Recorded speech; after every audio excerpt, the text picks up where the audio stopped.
kecap merupakan saus fermentasi ikan khas Tiongkok yang populer di kalangan para pelaut. Kemudian pada abad 17 masuk ke Indonesia dan dimodifikasi menyesuaikan lidah orang lokal.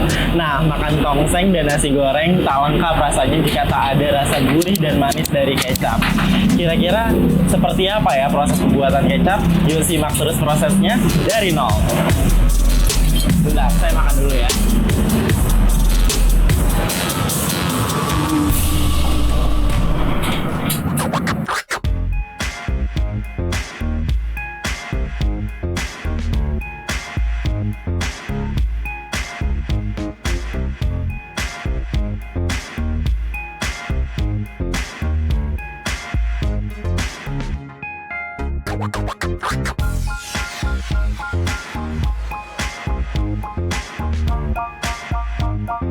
Nikmat mana lagi yang kau dustakan? Perut udah terisi dengan nikmatnya tongseng dan nasi goreng nih. Berhubung udah kenyang, tanpa perlu basa-basi lagi, langsung aja yuk meluncur ke tempat pembuatan salah satu elemen penting pada tongseng dan nasi goreng tadi. Apalagi kalau bukan kecap. Berlokasi di wilayah Pesanggerahan, Kota Jakarta Selatan, perjalanan pun gak memakan waktu lama.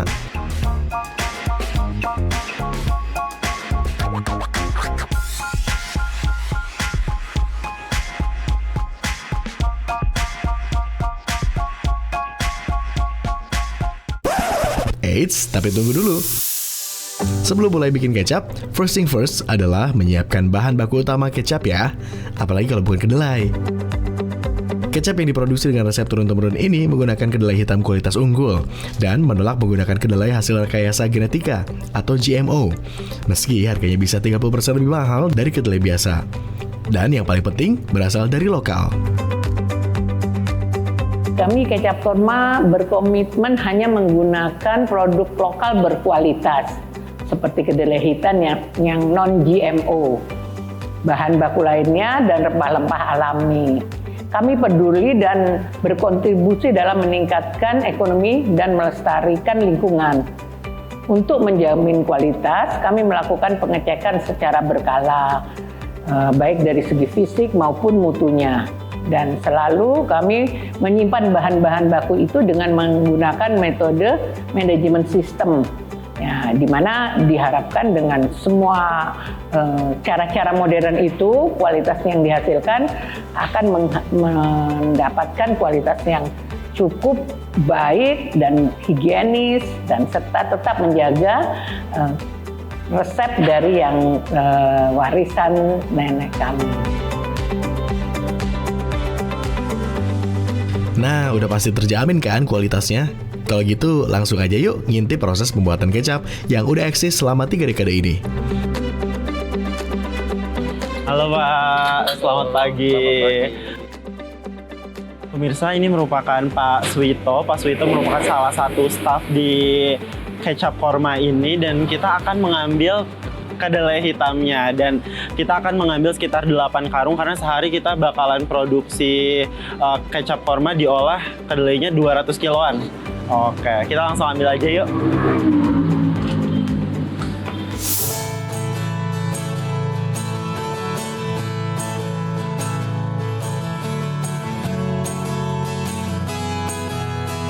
Proses pertama dimulai dengan pencucian kedelai. Langkah ini dilakukan untuk membersihkan kotoran-kotoran yang nempel pada biji kedelai. Hal ini tentu untuk mendapatkan kecap dengan kualitas terbaik. Kayak pemirsa, tadi setelah kita bawa ke gudang, kemudian di sini tadi kita juga selesai proses pencucian, di mana proses pencucian ini juga dilakukan berkali-kali sampai airnya bening dan kedelainya bersih dari ampas-ampasnya. Dan setelah ini kita bakalan proses perebusan ya Pak Wito. Oke. Dan pemirsa, ini kedelai hitamnya Kecap Korma menggunakan petani lokal untuk menggunakan kedelai hitam dari Solo dan Semarang. Oke, kita langsung perebusan kali ya Pak. Ini dibawa ke sana berarti. Oke. Setelah kedelai dipastikan bebas residu, langkah berikutnya adalah merebus kedelai. Langkah ini dimaksudkan agar tekstur biji kedelai menjadi lunak.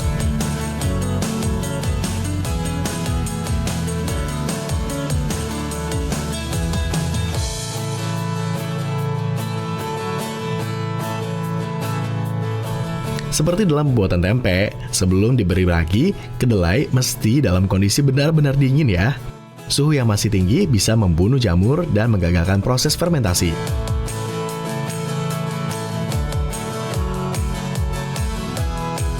Pendinginan dilakukan dengan cara diangin-anginkan menggunakan kipas industri atau dibolak-balik secara manual di atas tampah besar hingga suhu kedelai turun ke kisaran 35 hingga 40 derajat Celcius, yang merupakan suhu ideal untuk menjaga jamur agar tetap hidup dan siap melakukan fermentasi.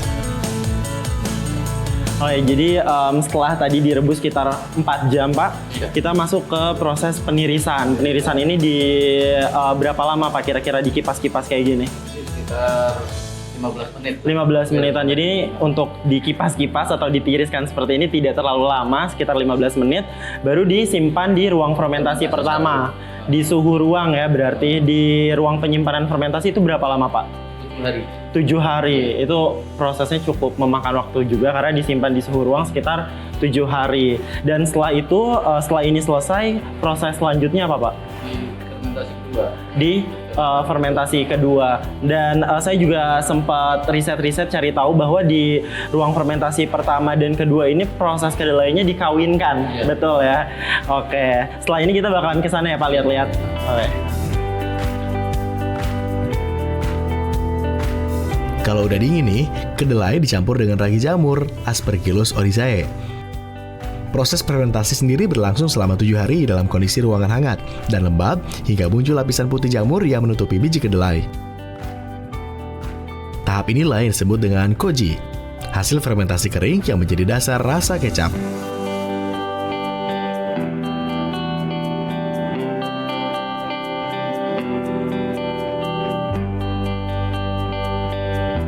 Setelah menjadi koji, kedelai lalu dicampur dengan air garam dan dimasukkan ke dalam gentong. Inilah tahap fermentasi basah yang disebut dengan moromi. Prosesnya bisa berlangsung antara 1 hingga 6 bulan atau lebih lama untuk hasil kualitas premium. Pada tahap inilah, rasa dan aroma kecap terbentuk melalui aktivitas mikroorganisme yang mengurai protein menjadi asam amino, serta gula menjadi senyawa rasa yang kaya dan unik. Wah, ini berat juga ya, Pak, kalau orang-orang nggak biasa. Pemirsa, ini bentukannya kalau pemirsa tahu ada dayung perahu, kurang lebih sama ya bentuknya. Cuma ini terbuat dari stainless, makanya berat banget. Terus tadi saya lihat bapaknya tuh kayak udah lihai gitu, pemirsa. Saya ngaduk aja masih nggak tahu, abstrak lah pokoknya. Ini tadi sudah dicampurkan dengan air garam juga, sekitar 25 kilo ya, betul? Ini merupakan rangkaian proses fermentasi kedua. Setelah tadi di ruang fermentasi pertama dikawinkan. Maksudnya pengawinan itu apa sih, Pak? Kedelai yang dari fermentasi 1 sama air tirisan yang tadi. Oh, oke. Baik. Ini proses ngaduknya berapa lama? Harus dilakukan setiap hari? Setiap hari. Setiap hari berapa lama biasanya? Oh, sampai nyampur lagi. Tapi di ruang fermentasi 2 ini berapa lama, Pak, biasanya? Iya, sekitar 2 bulan. Sekitar 2 bulan. Oke.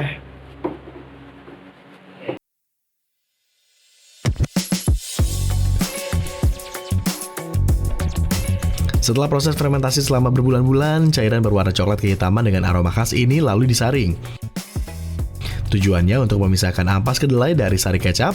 Proses penyaringan bisa dilakukan secara manual atau dengan menggunakan alat pres hidrolik agar lebih maksimal.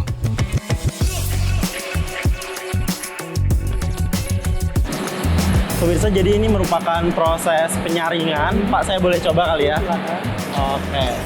Jadi memang setelah proses ekstraksi ada namanya proses pengolahan, di mana pengolahan itu pencampuran antara gula dan rempah-rempah atau ingredients dari kecap korma itu sendiri. Setelah proses itu selesai, masuk ke proses penyaringan. Ini ada 2 kali penyaringan dan ini penyaringan yang pertama.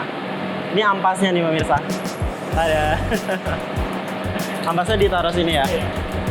Oke. Oh, ini susah ya ternyata. Ini saya dari tadi coba ngupiak apa ya namanya. Pokoknya nyaring tapi tetap kayak nggak bisa ke bawah gitu. Ini butuh proses berapa lama, Pak, Bapak belajarnya? Udah 30 tahun ya di sini. Lama tuh, pemirsa. Saya yang baru sehari aja nyerah deh. Saya kembalikan ke pawangnya. Terima kasih, Pak.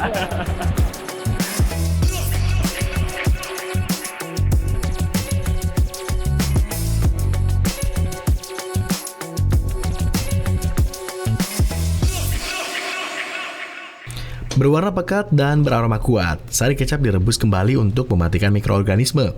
Proses ini sekaligus untuk mengentalkan tekstur dan menguatkan rasa. Pada tahap ini, gula merah dan rempah-rempah dapat ditambahkan agar cita rasa kecap semakin kaya. Karamelisasi yang terjadi secara alami memberikan warna hitam khas pada kecap. Saatnya masuk pada proses sterilisasi nih. Tapi sebelumnya, kecap harus dipanaskan lagi untuk memastikan kecap bisa tahan lama dan aman dikonsumsi.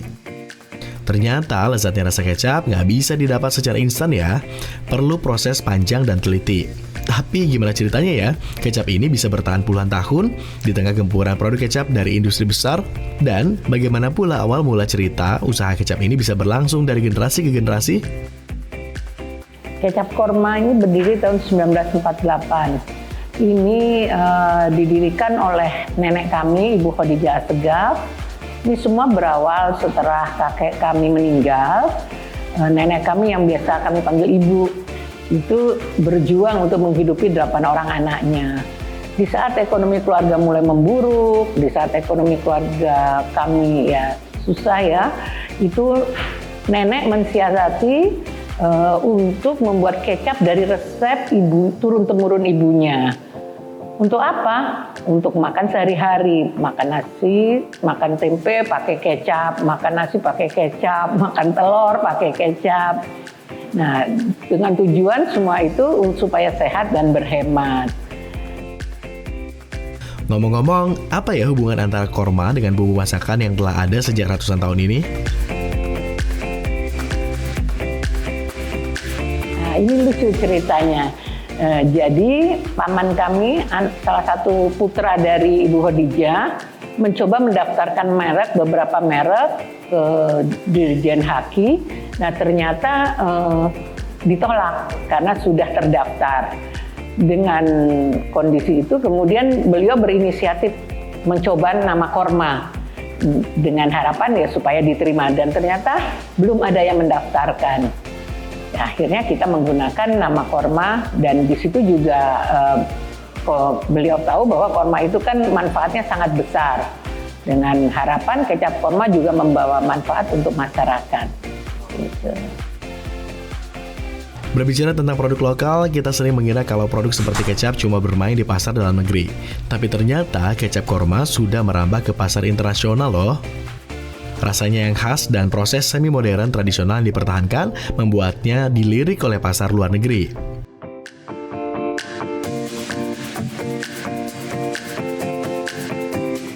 Kalau lokal itu ada di Jabodetabek, kemudian Semarang, Solo, Jogja, di Pekalongan, ya seputar Pulau Jawa, berkisar di Pulau Jawa. Nah, kalau untuk ekspor itu sejak tahun 2000 kami sudah mengekspor ke Saudi Arabia.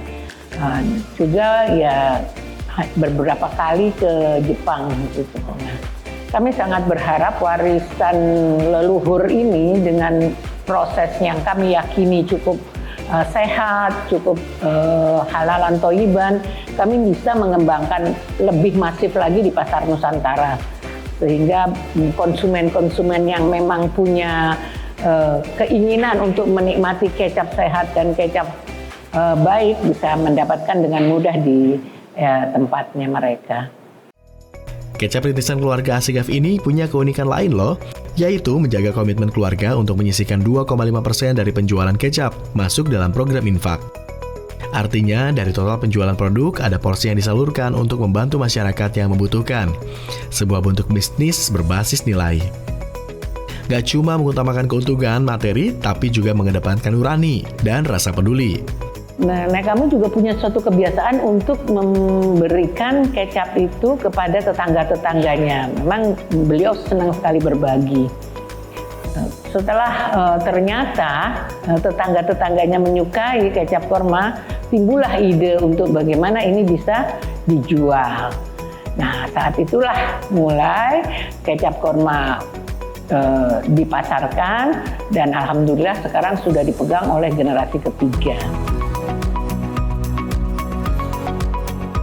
Lezatnya kuliner Nusantara pada umumnya nggak lepas dari penggunaan kecap. Dan tiap-tiap daerah juga memiliki kecap unggulan yang jadi favorit dan sulit untuk pindah ke lain hati. Maksudnya ke lain merek. Tapi kenapa ya?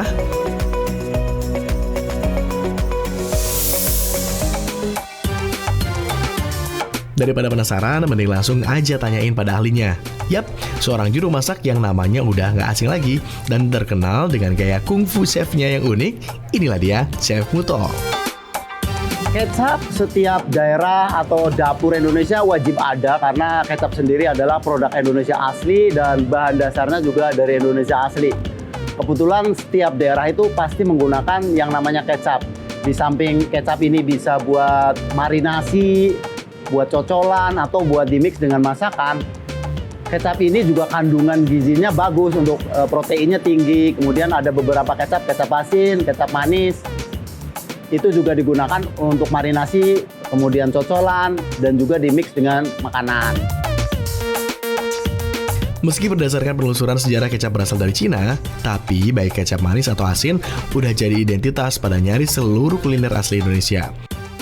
Sebagai makanan berbahan baku kedelai, konsumsi kecap di Indonesia emang nggak sebesar tahu atau tempe. Tapi berdasarkan Kementerian Pertanian, selama periode tahun 2002 hingga 2023, rata-rata konsumsi kecap cuma sebesar 0,71 kg per kapita per tahun. Jumlah ini diperkirakan akan terus meningkat menjadi 0,96% pada tahun 2026. Di Indonesia sendiri populer kecap itu ya kalau nggak kecap manis, kecap asin. Kecap manis itu sendiri ada yang kental, ada yang cair gitu kan. Kalau yang cair biasanya untuk marinasi, untuk bakar-bakaran kayak sate. Sebelum dibakar dimarinasi dulu, kemudian ikan bakar, kemudian ada juga ayam bakar. Itu biasanya marinasinya dengan kecap yang cair. Nanti setelah buat cocolan baru digunakan untuk kecap cocolannya untuk bakar-bakaran tersebut. Oh iya, memasak menggunakan kecap ternyata ada tekniknya tersendiri loh. Karena momen penambahan kecap itu ngaruh banget sama cita rasa makanan. Nah, untuk teknik memberikan kecap, walaupun kecap manis, kecap Inggris, kecap asin itu ada teknik. Bukan hanya untuk menuang saja, asal tuang itu ada tekniknya. Ketika kita mengolah misalkan tumisan nasi goreng, itu kita teteskan bukan di nasinya, tapi harus di penggorengannya.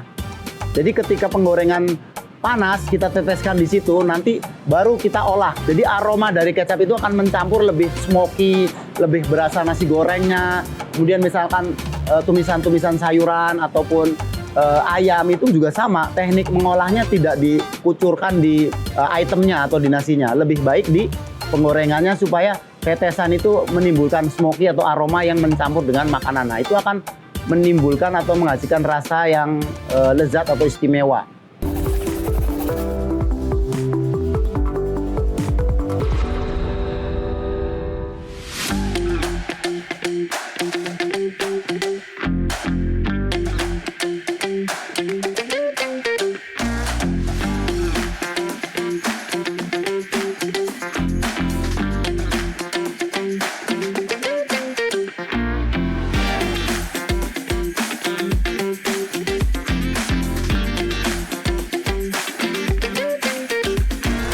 Kuliner Nusantara yang nggak bisa lepas dari kecap, salah satunya adalah sate.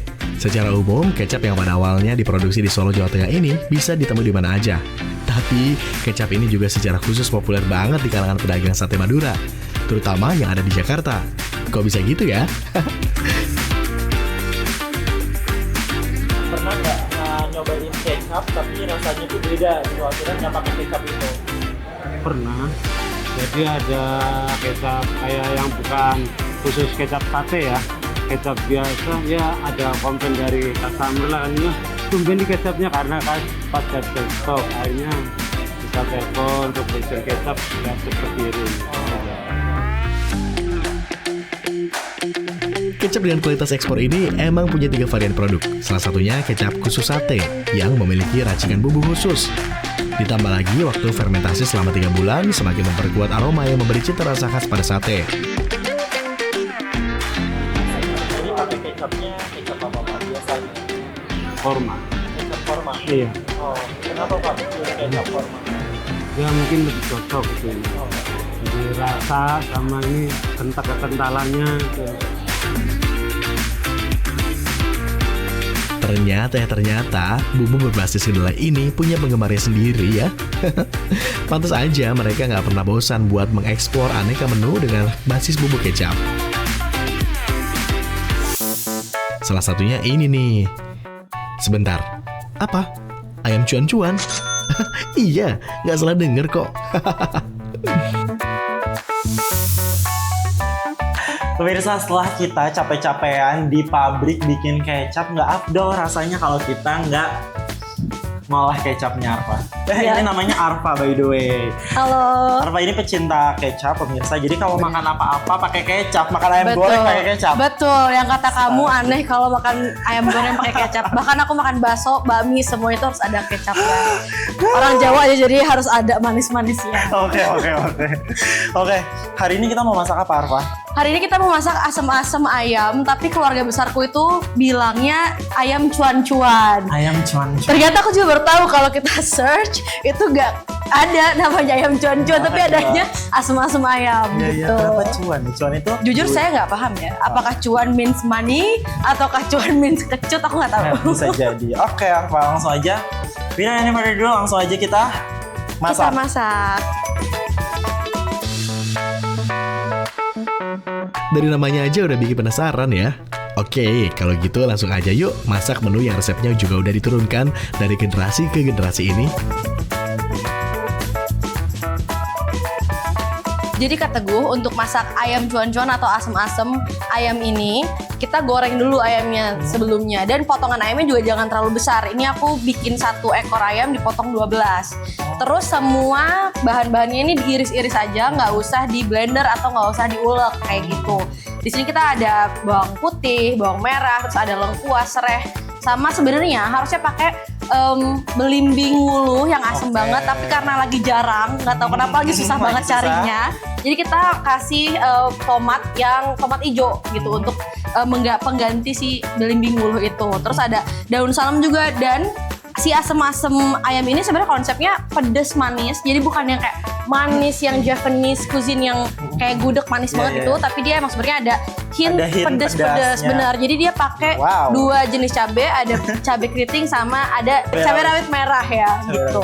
Terus untuk membus atau ngebantuin rasanya biar lebih manis, dia juga pakai gula pasir, ini garam sama seasoning ya. Betul, di seasoningnya. Dan nggak lupa kecapnya ya. Daun bawang. Ini ayamnya juga sudah digoreng ya. Udah digoreng, mempercepat. betul. Ya.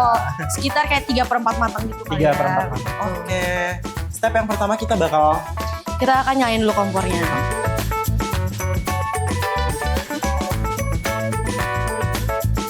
Pertama, masukin minyak goreng secukupnya ke dalam wajan.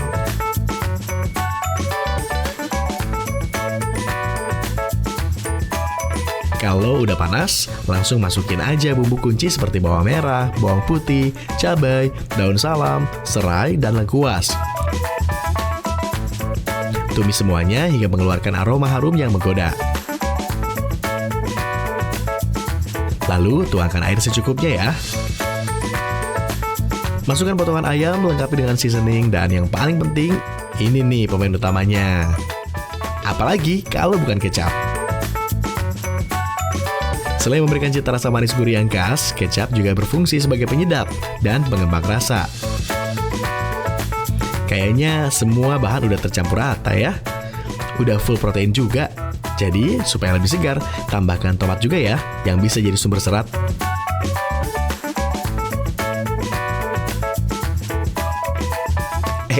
Sabar, tunggu dulu ya. Biarkan beberapa saat hingga bumbu meresap sempurna dan ayam menjadi empuk. Voila, ayam cuan-cuan pun siap memanjakan lidah.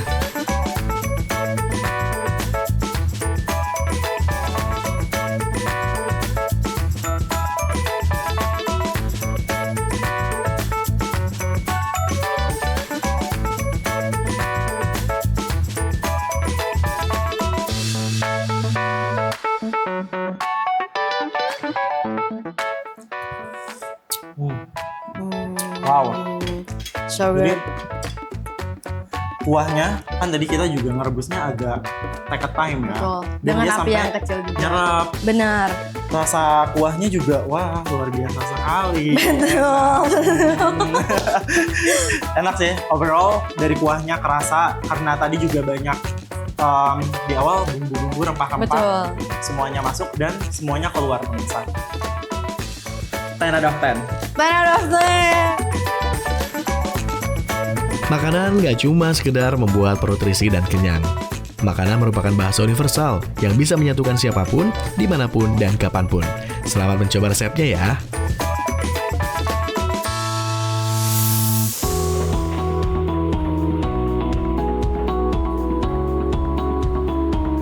Mungkin kecap dipandang hanya sebagai penguat rasa atau pendamping makanan saja, tapi di balik ini ada proses yang panjang dan menjadi kunci dari setiap hidangan yang kita santap.